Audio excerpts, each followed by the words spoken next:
Hey there, my name is Megan and welcome back to my channel. Today I'm going to be doing my August TBR. But before we go ahead and get on into the books, if you are not already subscribed to my channel, please go ahead and hit that subscribe button as well as the little bell icon so you can be notified every time I post new bookish content. I post new videos every Monday, Thursday, and Saturday, and sometimes other days throughout the week. Also, don't forget to check down in the description box below for links to all of my social medias, my Buddy Read Discord, and my Patreon, where you can be entered into winning book giveaways from me. I have 5 books on my August TBR. Hopefully I can get to all of them. I don't know because I go back to work next week, and then I also started graduate school back up yesterday. So my time's going to be a little bit short for the next couple of months. But the first book is a carryover from July, and that is The Queens of Venezuela by Tessa Gratton. This is a retelling of King Lear, and I'm currently on page 200. And this is slow going for me. I actually kind of stopped for a little while and read 2 YA books in the meantime. It is a very slow moving plot, and the audiobook is really not any better. So I am partially listening to audio and partially reading. But there are times where there's little nuggets of information that Tessa Gratton throws in that wants me to keep reading, but like this book is overly descriptive and it's just taking me a long time to really get through. But I actually am overall liking it. And right now we are following like the 3 daughters of Lear.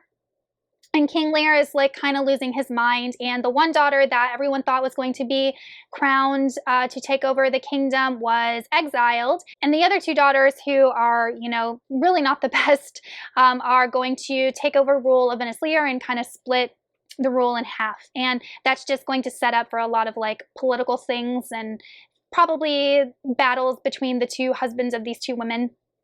So that's really all I've read so far in this book, and we're going to see how the plot plays out. So I do want to finish this in the month of August. Next we have the Philip K. Dick Reader. This is another one that I wanted to start in July and just didn't get around to, but this is a collection of Philip K. Dick's short stories.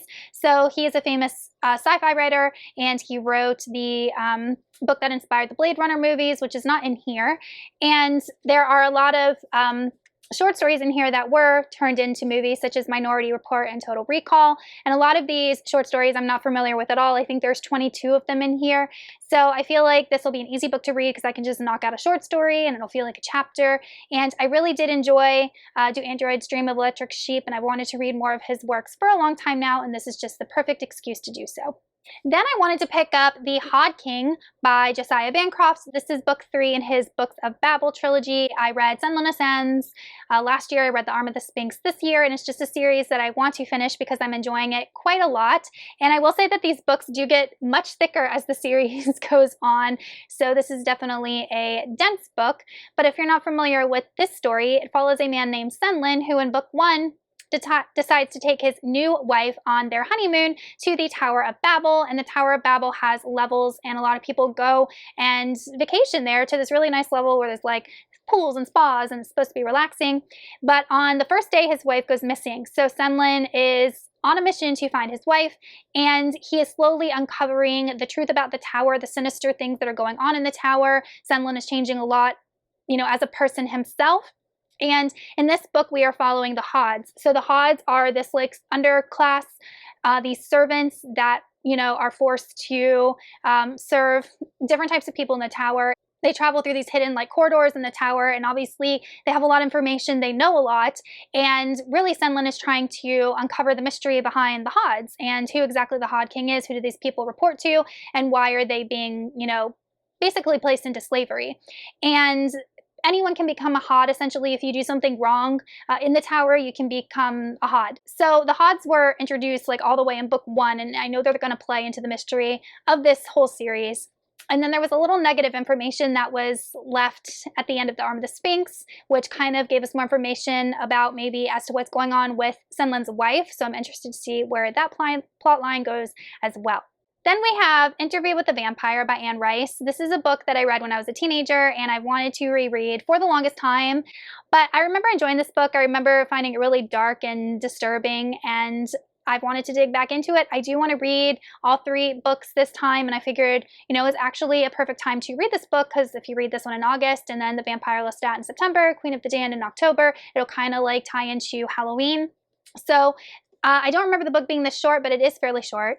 And it follows basically a vampire named Louis who was turned by this vampire named Lestat after the death of, I think it was his wife and daughter.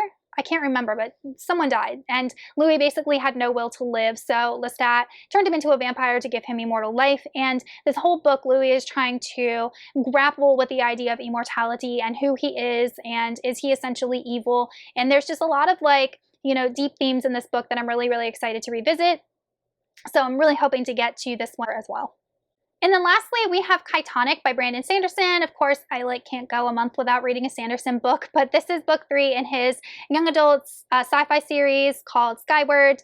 And in this book, we are following a girl named Spensa, and all the way in book 1, we learned that she lives on a planet that is constantly being attacked by this enemy known as the Krell, and she wants nothing more than to become a fighter pilot to fight against the Krell. And she has a lot against her. Her father was a pilot and ended up deserting the military, and she has been branded like the daughter of this deserter. But then Spensa turns out to be a very, very talented pilot. And then in book 2, we actually get more expansion of the world as Spensa is able to travel beyond her planet and learn more about the intergalactic politics and what's going on with the different alien races, as well as a potential weapon of war and war on the horizon.